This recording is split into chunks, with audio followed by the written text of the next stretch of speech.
Je m'appelle Christophe, je suis étudiant en travail social depuis maintenant 3 ans. Je travaille dans une maison des jeunes qui se situe à Chemédé, à Laval. Mon nom, c'est Marie-Philippe Bourget, travailleuse sociale au CLSC Samuel de Champlain à Brossard. J'ai une maîtrise, un bac en service social puis une maîtrise en travail social. Je m'appelle Guilherme da Silva et je suis avocat.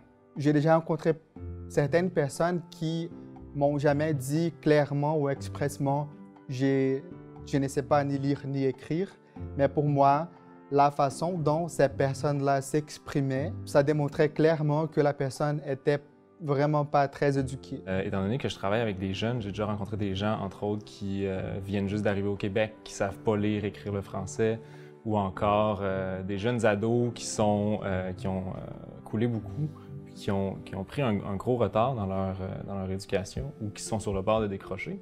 Fait qui ont de la misère souvent à s'exprimer, qui ont de la misère à lire, qui ont de la misère à écrire. Quand je suis arrivé sur le terrain, j'avais un langage qui était super académique puis qui était super pas accessible. Puis je remarquais que j'essayais d'expliquer des affaires aux jeunes puis qu'il n'y avait rien qui était capté.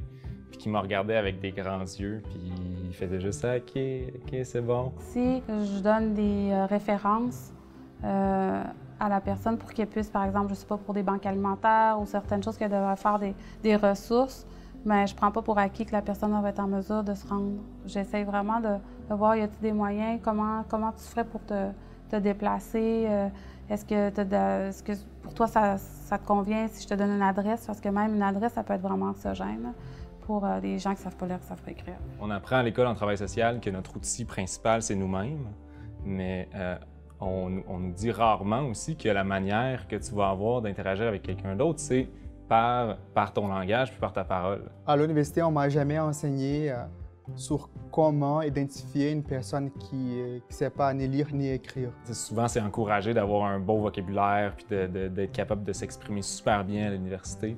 Puis tu remarques dès le premier contact avec du monde qui savent ni lire ni écrire ou qui ont une moins grande éducation, mais tu arrives avec ce monde-là, puis automatiquement, tu fais comme « wow », ils comprennent plus rien. Fait que c'est vraiment un enjeu d'accessibilité au langage là, qui est complètement mis de côté. C'est dans tout mon background académique, il n'y a rien qui m'a préparé à ça. Il faut d'abord arriver avec un langage qui est accessible à tout le monde, puis que tu vas te dire, si je dis ça à n'importe qui, il va me comprendre. Si je ne comprends pas la difficulté de la personne à qui je parle, on ne va pas avoir un échange d'idées. Il a fallu que j'adapte mon langage, il a fallu que j'adapte ma façon d'interagir avec eux. Il a fallu aussi que je prenne beaucoup de leur pattern de leur expression. Moi, ce que j'aime, en fait, c'est que j'apprends tout le temps. Il y a des tournures de phrases que je peux voir que la personne a peut-être des difficultés ou des nouveaux mots que j'apprends. Adapter mon vocabulaire, parler plus lentement pour faciliter la compréhension entre les parties. Il y a toujours place à amélioration, là. Je veux dire,